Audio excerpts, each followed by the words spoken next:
Therefore हमारे पास में a की वैल्यू है 9, तो हम 9 पुट करेंगे।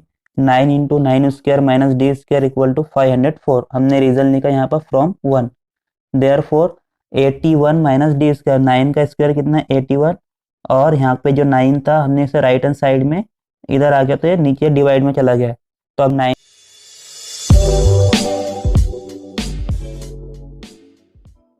Welcome to simple learning.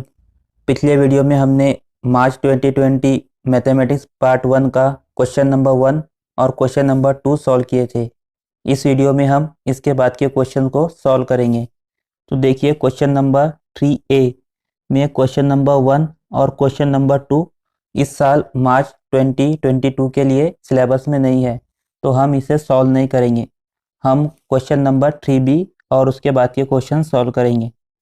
तो क्वेश्चन नंबर 3B है, अटेम्प्ट एनी टू सब questions from the following. First question is a balloon vendor has 2 red, 3 blue and 4 green balloons. He want to choose one of them at random to give it to Pranali. What is the probability of the event that Pranali gets a red balloon, a blue balloon? Pranali को red balloon मिलने की probability कितनी है और blue balloon मिलने की probability कितनी है? तो हमें इसे सॉल्व करना है। तो सबसे पहले हम लिखेंगे let the 2 red balloons be R1 R2, 3 blue balloons be B1 B2 B3 and 4 green balloons be G1 G2 G3 G4. Therefore sample space, तो सैंपल इसमें स्पेस में इन सभी को लिखना है। S equal to R1 R2 B1 B2 B3 G1 G2 G3 G4। Therefore n of S equal to 9। सभी को काउंट करके 9 लिखेंगे। तो सबसे पहला क्वेश्चन है a red balloon, what is the probability of the event that Pranali gets a red balloon? तो let A be the event that Pranali gets a red balloon. Therefore A equal to R1 R2. Therefore n of A equal to 2. Now probability P of A equal to n of A upon n of S. तो n of A कितना है 2 है, n of S 9 है। Therefore P of A equal to 2 upon 9। तो प्रणाली को red balloon मिलने की प्रोबेबिलिटी कितनी है 2 upon 9। Next question number 2, a blue balloon, let B be the event that Pranali gets a blue balloon. Therefore B equal to B1 B2 B3। तो n of B कितना होगा 3। Therefore probability P of B equal to n of B upon n of S। n of B कितना है 3 है, n of S 9, 3 upon 9, 3 1 जा 3, 3 1 जा 3, 3 3 जा 9। Therefore P of B equal to 1 upon 3। तो इस तरह हम इसे सॉल्व करेंगे। इसके बाद नेक्स्ट क्वेश्चन है question number 2, the denominator of a fraction is 4 more than twice its numerator. Denominator of a fraction 4 ज़्यादा हो जाएगा, 4 ज़्यादा हो जाएगा उसके न्यूमरेटर के दुगना से। Denominator become 12 times the numerator if both the numerator and the denominator are reduce by 6। अगर बोथ न्यूमरेटर और डिनोमिनेटर में से हम 6 माइनस करेंगे तब denominator become 12 times the numerator. Find the fraction. तो चलिए किस तरह सॉल्व करेंगे देखते हैं। तो सबसे पहले हमने क्वेश्चन लिखा, क्वेश्चन नंबर 3B का 2 सॉल्यूशन। तो हम अज्यूम करेंगे x अपॉन y क्या है फ्रैक्शन है। So let x be a numerator and y be the denominator of a fraction, या आप डायरेक्टली भी लिख सकते हैं let x upon y be the fraction. Now according to the first condition, तो फर्स्ट कंडीशन है the denominator of a fraction is 4 more than twice its numerator. Numerator x है, x का दुगना 2x यहाँ पर लिखे हमने और 4 मोर देना है तो यहाँ पर हमने +4 किए, तो हमने इसे इक्वेशन नंबर 1 नेम दिया। अब उसके बाद सेकंड कंडीशन दी है denominator become 12 times the numerator. Denominator कितना हो जाएगा 12 टाइम्स हो जाएगा न्यूमरेटर के। कब होगा if both the numerator and denominator are reduce by 6, मतलब उनमें से हमको माइनस करना पड़ेगा। x में से भी हमको 6 माइनस करना है और y में से भी हमको 6 माइनस करना है। ओके, जब हम इसमें से माइनस करेंगे तो तब क्या हो जाएगा वो 12 टाइम्स हो जाएगा। ओके, इक्वल टू, तो हम इसे किस तरह लिखेंगे according to the second condition y minus 6 equal to 12 into x minus 6। तो हमने y में से जो डिनोमिनेटर है उसमें से भी 6 को रिड्यूस किया और न्यूमरेटर में से भी 6 को रिड्यूस किया, और फिर क्या हुआ, denominator become 12 times the numerator. So denominator कितना हो गया, 12 टाइम्स द न्यूमरेटर, न्यूमरेटर के 12 टाइम्स हुआ। ओके, अब हम इसे सॉल्व करेंगे। y minus six, 12 into x, 12x minus 12, 6 are 72। Therefore 12x minus y, 12x यहाँ पर है, फिर हमने ये y इधर लेके गए तो माइनस के y हो गया, और 72 इधर आके प्लस के हो गया, 72 minus six.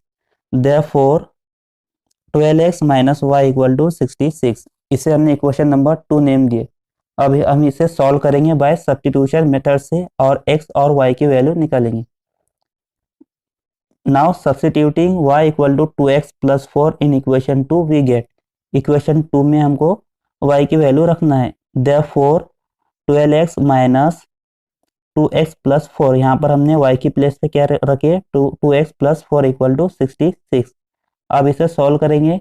12x minus 2x, अब माइनस के साइन से मल्टीप्लाई करेंगे, यहाँ पर minus 2x minus 4 equal to 66। Therefore 12x minus 2x कितना हो गया, 10x हो गया, और यहाँ पर जो 66 एज इट इज था, और यहाँ पर माइनस के 4 इधर आके प्लस में हो गए। Therefore 10x equal to 70। अब इसे 10 के टेबल से हम सॉल्व कर सकते, 10 7 are 70। Therefore x equal to 7, तो हमें s की वैल्यू मिल गई।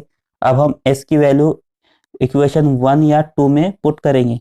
Now substituting x equal to 7 in equation 1, 7 x की वैल्यू हम इक्वेशन 1 में पुट करेंगे। तो यहाँ पर हम इक्वेशन 1 में पुट करेंगे 7 की, तो 2 7 सा 14 प्लस 4 18 हो जाएगा।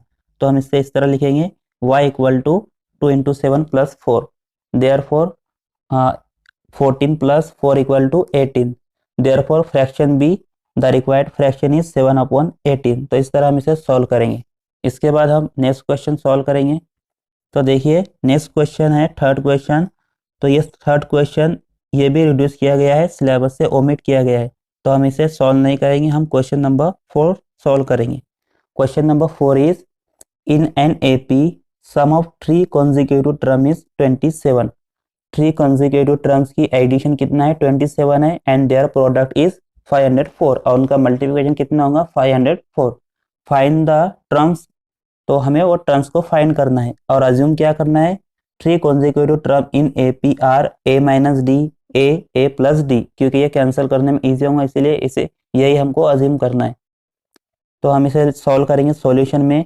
Late the 3 consecutive terms in an A P be a minus d a and a plus d. Now according to the first condition, first condition क्या दी गई है, तीनों कॉन्जिक्यूटिव टर्म की एडिशन कितनी है, 27 है। तो हम इसे लिखेंगे according to the first condition a minus d plus a plus d equal to 27। अब इसे सॉल्व करेंगे, minus d plus d cancel हो गया, और यहाँ पर 3a a plus a 3a equal to 27। Therefore a equal to 27 by 3, 3 1 जार 3, 3 9 जार 27। देयरफॉर a इक्वल टू 9, तो a का वैल्यू हमको मिल गया 9। Now according to the second condition, what is second condition? Their product is 504। तीनों consecutive terms का product कितना होना चाहिए, 504। तो हम इसे किस तरह लिखेंगे, a minus d into a plus d equal to 504। अब देखिए यहाँ पर a minus d a plus d, तो हमारे पास में फॉर्मूला है a square minus b square, तो हम इसे लिख सकते हैं a plus d a minus b. तो यहाँ पर b की जगह पर क्या है, d है, तो हम इसे लिखेंगे ए स्क्वायर माइनस डी स्क्वायर, और यहाँ पर a एज इट इज रहेगा इक्वल टू 504। देयरफॉर हमारे पास में a की वैल्यू है 9, तो हम 9 पुट करेंगे, 9 into 9 square minus d square equal to 504। हमने रीजन लिखा यहाँ पर from 1। Therefore 81 minus d square, 9 का स्क्वायर कितना है 81, और यहाँ पे जो 9 था हमने इसे राइट हैंड साइड में इधर आ गया, तो ये नीचे डिवाइड में चला गया। तो अब 9 से डिवाइड करेंगे हम, तो 9 का टेबल पढ़ेंगे 50 तक, तो 9 5 जार 45 बचे 5, तो 5 और 4 कितना हो गया 54, 9 6 जार 54। Therefore 81 minus d square equal to 56। Therefore d square equal to, अब डी को हमने इस साइड में लेके चला गया राइट हैंड साइड में, तो हमने इसे अरेंज करके लेफ्ट हैंड साइड में लिखे, तो ये प्लस का हो जाएगा, और ये 56 इधर चला जाएगा तो ये माइनस का हो जाएगा। लेकिन हमने इसे अरेंज करके डी स्क्वायर को लेफ्ट हैंड साइड में लिखे। Therefore d square equal to 81 minus 56, therefore d square equal to 25। अब देखिए यहाँ पर हमें नेचुरल नंबर नहीं दिया गया है, और 25 किसका स्क्वायर है, 5 का भी है और -5 का भी है। Now therefore taking square root on both side we get d equal to +-5। तो अब हम इन तीनों कॉन्जिक्यूटिव टर्म में एक बार डी की वैल्यू 5 लेंगे और एक बार डी की वैल्यू -5 लेंगे। तो हम इस साइड में लिखेंगे when d equal to 5 and a equal to 9 we get a minus d कितना हो जाएगा, 9 - 5 4। उसके बाद में second a as it is 9 रहेगा और ए प्लस डी कितना हो गया, 14 हो गया। तो देखिए इनका एडिशन करेंगे, 14 + 4 18, 18 + 9 कितना होगा, 27। तो अगर हमने डी इक्वल टू 5 रखा, now when d equal to -5 and a equal to 9, therefore a minus d equal to 9 minus minus के 5, तो माइनस माइनस प्लस हो गया, 9 + 5 14, a equal to 9 as it is and a plus d equal to 9 - 5 equal to 4, क्योंकि minus के 5 है। तो फिर से हम इनका भी अगर एडिशन करेंगे, 9 + 4 कितना हो गया, 13 एंड यहाँ पर 14 है, कितना होगा, 27 हो गया। और इनका अगर मल्टीप्लिकेशन करेंगे तो हमें 504 मिलेगा। Therefore the three consecutive terms are 4 9 14 और 14 9 4। तो अभी हमने क्वेश्चन नंबर 3 और 4 सॉल्व किया मार्च 2020 का। इसके बाद हम क्वेश्चन नंबर 4 और क्वेश्चन नंबर 5 नेक्स्ट पार्ट में सॉल्व करेंगे। अगर वीडियो अच्छा लगा हो तो लाइक कीजिए, चैनल को सब्सक्राइब